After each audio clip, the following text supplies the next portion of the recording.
In the Southwest, the renaming of streets to honor Latino labor leaders became a way for Mexican-American communities to assert their presence in cities that had long ignored them. This was the new commemorative era, but unlike the royal naming of the 1700s, this was a bottom-up phenomenon. It was the first time in history that marginalized groups successfully used the bureaucracy of street naming to challenge the dominant narrative of the state. This period also saw the purging of the past. In the late 20th and early 21st centuries, a secondary movement began to take hold: the removal of names associated with the Confederacy. From Richmond to New Orleans, streets named after Robert E. Lee or Jefferson Davis were targeted for renaming. This sparked a national debate over whether street names are history or honor. Critics of renaming argued that it was an attempt to erase history, while proponents argued that street names are a form of public veneration, and that a democracy should not venerate those who fought to preserve slavery. The legacy of the Civil Rights Map is profound. It taught us that a street name is never just a neutral coordinate. It is a reflection of who we value and what stories we choose to tell our children as they walk to school. It turned the postal standard of the previous era on its head, proving that a name's emotional and political weight is often more important than its logistical convenience. As we move into the digital age, we will see how these physical battles for representation are being reshaped by the invisible algorithms that now guide our every turn. For centuries, if you wanted to change the name of a street, you had to fight a war, win an election, or petition a king. The name lived on a physical sign and a paper map. But in the 21st century, the source of truth moved from the metal sign on the corner to the glowing screen in your palm. The arrival of GPS and digital mapping, specifically the launch of Google Maps in 2005, represented the most significant shift in navigation since the invention of the compass. This is the era of the digital convention, where the power to define a location has shifted from local city halls to the private servers of Silicon Valley. In this new world, the physical street name has, in some ways, become secondary to its metadata. For the average U.S. driver, the name Maple Street is just a string of characters that an AI voice reads aloud. The computer doesn't care about the history of the name, it cares about the coordinates. This has led to a phenomenon known as algorithmic drift. In many instances, if a digital map has a typo or a legacy name for a road, that digital error becomes the reality for thousands of drivers. There have been cases where historically renamed streets, like those honoring civil rights leaders, took years to update in digital databases, effectively erasing the social progress of the physical world in the digital realm. The Silicon Compass has also introduced the concept of the invisible street. In the past, every road needed a name so people could find it. Today, private developments, gated communities, and massive logistics hubs like Amazon fulfillment centers often contain internal road networks that don't exist on public city maps. They are private grids, mapped only by proprietary software. This creates a fragmentation of the public square. When the map is owned by a corporation rather than the government, the democratic process of street naming begins to wither.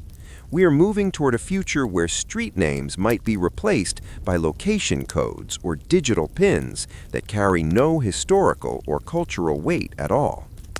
Furthermore, the digital age has commodified the street name through search engine optimization, or SEO. Real estate developers now choose street names based on what sounds premium in a search result.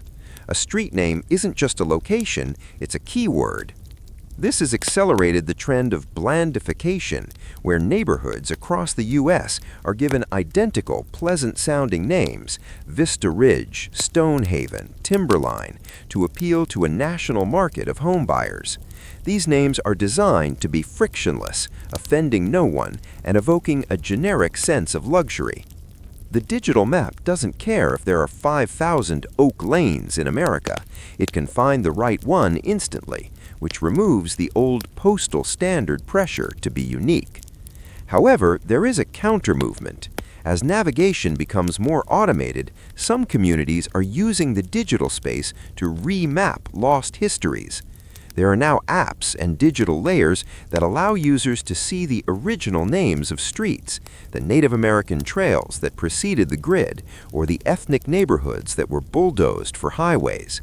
This augmented reality naming allows for a multi-layered understanding of the city. While the physical sign might say Main Street, your phone can tell you that you are walking on what was once a Lenni Lenape trading path.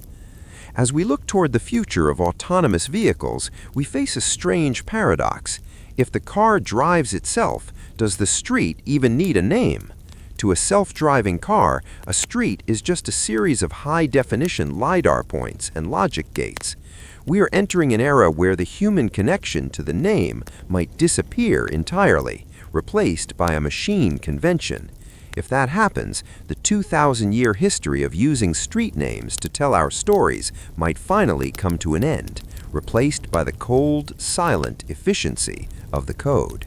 To truly understand the American way of naming, one must look across the oceans at the systems that were rejected or adapted.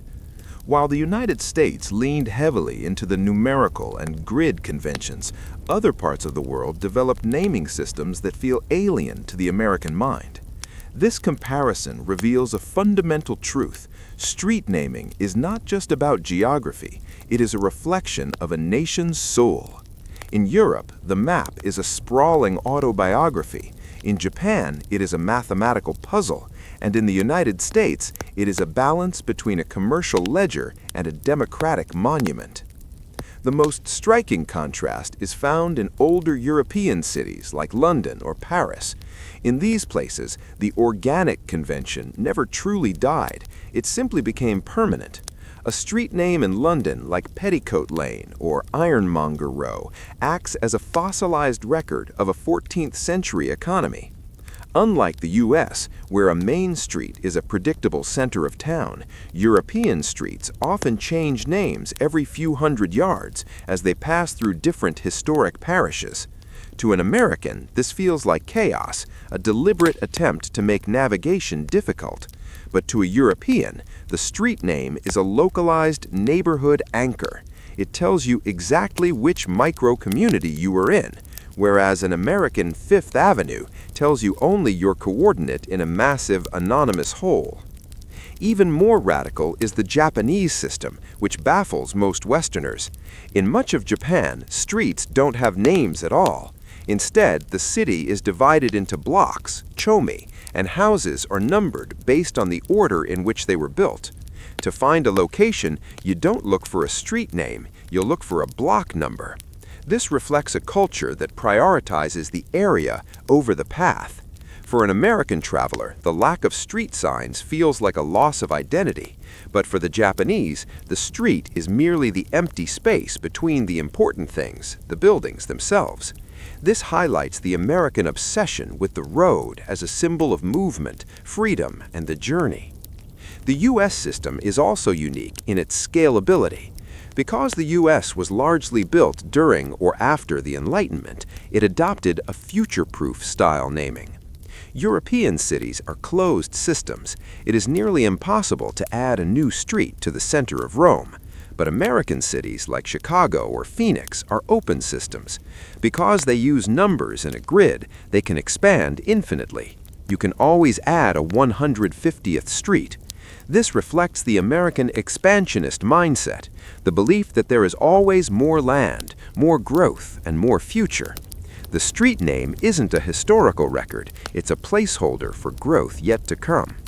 Furthermore, the American suffix system is far more rigid than in other parts of the world. In the UK, a muse or a circus has a very specific architectural meaning. In the US, we often use these terms as marketing suffixes. We call a flat, straight road a drive or a terrace simply because it sounds more expensive. This reveals the deep-seated American connection between street naming and real estate value. In the U.S., the street name is a tool for social sorting. We use the name to signal the class and character of a neighborhood in a way that is far more aggressive than the descriptive naming of the old world. As we look at these global differences, we see that the U.S. convention is a hybrid. It took the commemorative vanity of European kings and filtered it through the rational logic of Quaker mathematicians, then handed it over to the marketing departments of 20th century developers. This blend has created a landscape that is incredibly easy to navigate, but often criticized for being soulless. In the next chapter, we will dive into the most controversial part of this hybrid system, the renaming wars, where the names on the signs become the front line of a battle for the very definition of American history. In the modern American landscape, a street sign is rarely just a piece of metal. It is a declaration of values. As the United States grapples with its complex history, the commemorative convention has shifted from a tool of quiet honor into a loud, public battlefield. This is the era of the renaming wars. Across the country, from small southern towns to major northern hubs, communities are engaged in a fierce debate over who deserves the immortality of a street name. The central question is no longer, where does this road go? But rather, what does this name say about who we are today? The most visible front of this war involves the legacy of the American Civil War. For over a century, thousands of streets in the U.S. South, and even some in the North, bore the names of Confederate leaders like Robert E. Lee, Stonewall Jackson, and Jefferson Davis. Many of these names were not bestowed immediately after the war, but decades later during the Jim Crow era, serving as spatial warnings to black communities about who still held social and political power. Today, the movement to strip these names away is not seen by its proponents as erasing history, but as correcting the record. They argue that while history belongs in a museum, a street name is a public honor that must be earned by contemporary standards of justice. However, the opposition to renaming is equally passionate.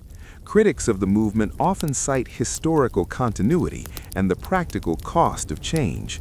For a business owner on Lee Highway, a name change isn't just a political statement, it's a logistical nightmare involving the updating of legal deeds, GPS databases, and branding. More deeply, some residents feel a locational attachment to these names. They argue that the name has lost its original political meaning over a century of use and has simply become part of the vibe or identity of their neighborhood. This clash creates a symbolic gridlock, where city council meetings often devolve into shouting matches over the morality of the past versus the convenience of the present. The renaming wars have also expanded beyond the North-South divide. In California and the Southwest, there is a growing movement to rename streets that honor Spanish colonizers and missionaries who mistreated indigenous populations. In cities like San Francisco and Los Angeles, names like Junipero Serra Boulevard have come under scrutiny. These debates introduce a new layer of complexity. How far back do we go? If we rename a street because of a person's flaws by modern standards, is any historical figure safe? This slippery slope argument is frequently used by those who wish to maintain the status quo, fearing that once the linguistic cleansing begins, the entire map will eventually be wiped blank. To avoid this constant cycle of conflict, some American cities are adopting a neutrality policy. Instead of naming streets after people, they are returning to the Quaker logic of trees, minerals, or simple numbers. Others are turning to honorary naming. In this compromise, the official, legal name of the street remains the same, avoiding the postal and business costs, but a secondary ceremonial sign is placed above it to honor a local hero. For example, a street might be legally West 53rd Street, but a blue sign above it might read Alvin Ailey Way. This allows a city to acknowledge its heroes without remapping the entire world. Yet even these compromises are under fire. The act of naming remains one of the few ways a community can leave a permanent mark on the earth. As we move further into the 21st century, these renaming wars show no sign of slowing down. They have become a form of civic therapy where a city tries to heal its old wounds by changing the words on its corners. But as we will see in the next chapter, there is a new player in the naming game, one that cares less about history and more about the bottom line. For centuries, street names were the domain of the state, the church, or the common people. They were public assets meant to serve the public good. But as the 20th century closed and the 21st began, a new philosophy began to seep into urban planning: the commodification of the public square. In a world of shrinking municipal budgets and soaring infrastructure costs, city governments began to look at their street signs not as historical markers, but as underutilized ad space. This gave birth to the corporate convention, the era where the name is no longer a tribute to a person or a place, but a lease agreement. The transition started subtly with the naming of sports stadiums and transit stations. When a stadium is renamed from a local landmark to a corporate brand, the surrounding streets often follow suit to maintain brand synergy. In many U.S. cities, we now see the emergence of Discovery Way, Innovation Drive, or even streets directly named after a major local employer. This isn't just about a company's ego, it's a form of economic naming. Cities use these names as incentives to lure tech giants or manufacturing plants, offering a permanent place on the map in exchange for jobs and tax revenue. The street name has become a bargaining chip in the game of global capitalism. This trend has led to the rise of pseudo-public spaces. In massive private developments like Hudson Yards in New York, or the various live-work-play districts popping up in the Sun Belt, the streets may look public, but they are entirely private. The developers choose names that sound like civic landmarks, but are actually carefully curated brand assets. They use words like commons, exchange, or union to evoke a sense of community, while the street itself is managed by a board of directors rather than a city council. In these spaces, the history being commemorated is not the history of the land, but the lifestyle the corporation is selling to its tenants. The most extreme version of this can be seen in the naming of transit corridors. Some cities have experimented with selling station naming rights. When a subway stop or a light rail station is renamed after a bank or a telecommunications company, the physical geography of the city is effectively sponsored. For the average commuter, this creates a strange cognitive dissonance. You aren't going to the library, you are going to the brand name stop. This erodes the sense of place that street naming conventions have traditionally protected. When every corner of a city is for sale, the city stops feeling like a home and starts feeling like a shopping mall. Critics argue that this is the final stage of the blandification of America. When a corporation names a street, it chooses the most inoffensive, safe, and marketable term possible. There is no room for the messy, controversial, or deeply local stories that defined the organic or justice conventions. A corporate street name never commemorates a revolution or a poet. It commemorates a quarterly profit report. This leads to a linguistic monoculture, where the maps of Dallas, Charlotte, and Seattle begin to look identical because they are all sponsored by the same handful of multinational entities. However, proponents of corporate naming rights argued that it is a pragmatic solution to a modern crisis. If a tech company pays $10 million to name a parkway, and that money is used to fix potholes and fund local schools, is the loss of a historical name worth the tangible benefit? This is the central tension of the modern American city, the struggle between civic identity and fiscal reality. As we move into the next chapter, we will see how this commercialization has led to a backlash, a return to hyper-localism, where neighborhoods are fighting to reclaim their names as a way to resist being bought by the highest bidder. As the grand boulevards were being sold to the highest corporate bidder, and the main thoroughfares were being swept up in national political wars, a quieter movement began to take hold at the street corner level. This is the era of hyper-localism. Across the United States, residents who felt alienated by the blandification of the grid and the sterility of corporate branding began to reclaim their identity through the creation of micro-districts. If they couldn't rename the whole city, they would rename their 3-block radius, turning a collection of houses into a destination. The micro-district convention is a modern evolution of the old organic style, but with a heavy dose of 21st century marketing. It often begins with an acronym. Think of Soho, south of Houston in New York, which famously turned a gritty manufacturing zone into a global luxury brand. This trend exploded across the country. Dumbo in Brooklyn, Lodo in Denver, and Somo in Tallahassee. These aren't official names found on old 19th century ledgers, they are invented identities. By giving a small cluster of streets a catchy, punchy name, developers and local business associations create a sense of exclusivity and place where none previously existed. But the neighborhood rebound is about more than just trendy acronyms. It is also a form of cultural preservation. In cities like Miami, Chicago, and San Francisco, immigrant communities have used street naming and district designations to fight back against the erasing forces of gentrification. When a neighborhood is officially designated as Little Haiti or Calle Ocho, the street signs often change to reflect the language and aesthetics of the people living there. This is a defensive naming strategy. By carving out a micro-district with a specific cultural name, these communities are putting a stake in the ground, signaling to developers and city planners that this land has a history that cannot be easily bulldozed. This movement has also led to the thematic street cluster.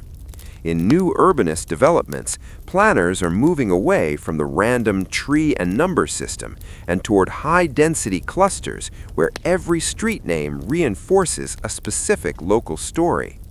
In a neighborhood built on the site of an old airfield, you might find Pilot Way, Hangar Lane, and Altitude Drive. This creates a navigational narrative. As you walk through the streets, the names act as a scavenger hunt of the land's previous life. It is an attempt to give the suburban cul-de-sac the same depth of character that a 500-year-old European alleyway possesses. However, the rise of the micro-district has a controversial side: geographic gatekeeping. When a neighborhood is rebranded with a new, trendy name, property values often skyrocket. Longtime residents sometimes view these new names as invasion markers. If you've lived in Upper Manhattan for 40 years and suddenly the real estate agents start calling it Soha, the name change feels like an eviction notice. In this context, the name change becomes a weapon of class warfare. The rebound isn't always about returning to roots. Sometimes it's about whitewashing them to make the area more palatable to a wealthier demographic. This tension brings us to the guerrilla naming movement. In some American cities, activists have taken to installing their own unofficial street signs to honor local figures the city government has ignored. These ghost signs, or guerrilla markers, challenge the official map. They remind us that the power to name a street is a power that can be seized. By the 1960s, the United States was facing a communication crisis. The sheer volume of mail, driven by the post-war economic boom and the rise of credit cards, was overwhelming the traditional sorting methods. While the standardization movement of the 19th century had fixed the names of the streets, it hadn't solved the problem of the destination. In a country with thousands of main streets and Broadway avenues, a letter addressed to a name was still prone to human error. In 1963, the United States Post Office Department introduced the ultimate tool of mathematical coldness, the Zone Improvement Plan, better known as the zip code. The introduction of the zip code represented a psychological denaming of the American landscape. For the first time, your location wasn't defined by the historical figure on your street sign or the trees in your neighborhood. It was defined by a 5-digit string. This was the return of the numerical convention on a continental scale. To a computer or a sorting machine, Beverly Hills didn't exist, only 90210 existed.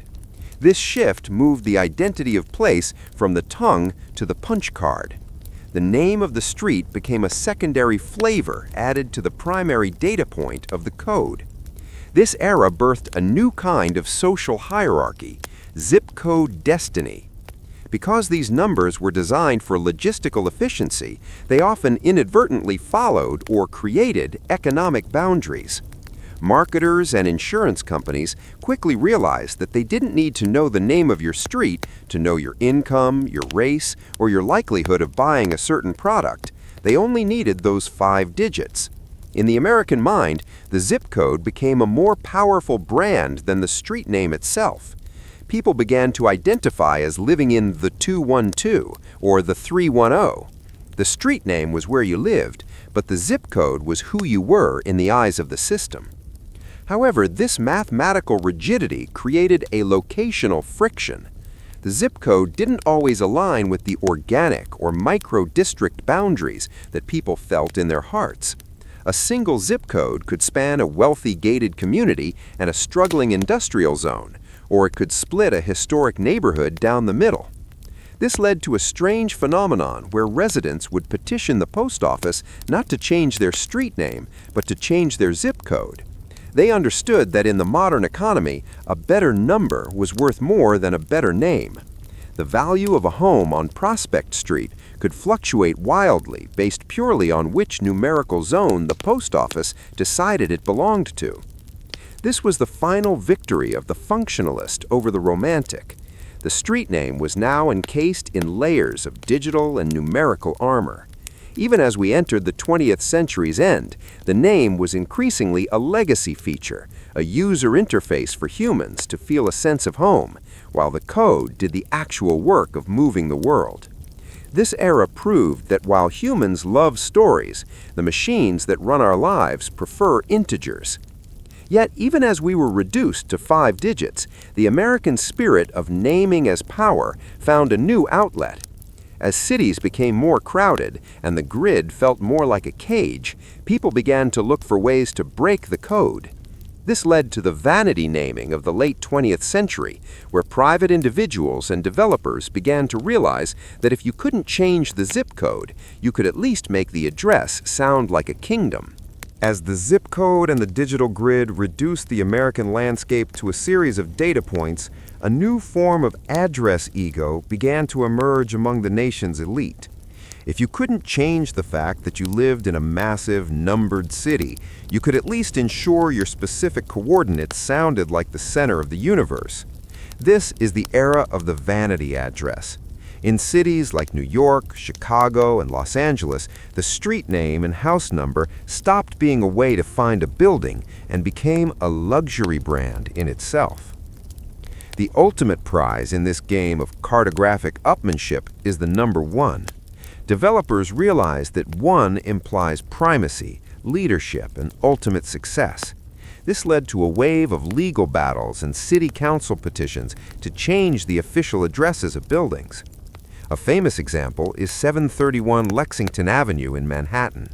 To the average person, it's a building on an avenue, but to the residents and the corporate tenants, that wasn't prestigious enough. Through savvy maneuvering, they secured the right to use the address 1 Beacon Court. Suddenly, the building wasn't just on a street, it was the street. This prestige convention creates a massive headache for the postal standards we discussed earlier. When a building uses a vanity address that doesn't correspond to its physical location, it breaks the logic of the grid. Emergency responders, police, fire, and ambulance crews have long complained about this trend. If a building is physically on 58th Street, but its legal address is 158 Central Park West, those precious seconds spent calculating the actual entrance can be the difference between life and death. Here, the American desire for status directly collides with the functional need for safety. The vanity address also reflects the skyward expansion of naming. As cities grew taller, the address became a vertical status symbol. A penthouse address isn't just a number, it's an altitude. Developers began naming specific tiers of buildings as if they were different neighborhoods. You might live at the same street address as someone else, but if your tower has a different name, like the Residences at the Ritz, you have successfully used a name to create a class barrier within a single plot of land. This era also saw the rise of name squatting. In high-value real estate markets, developers will buy up small, insignificant alleys or paper streets, streets that exist on maps but aren't built, just to secure the naming rights.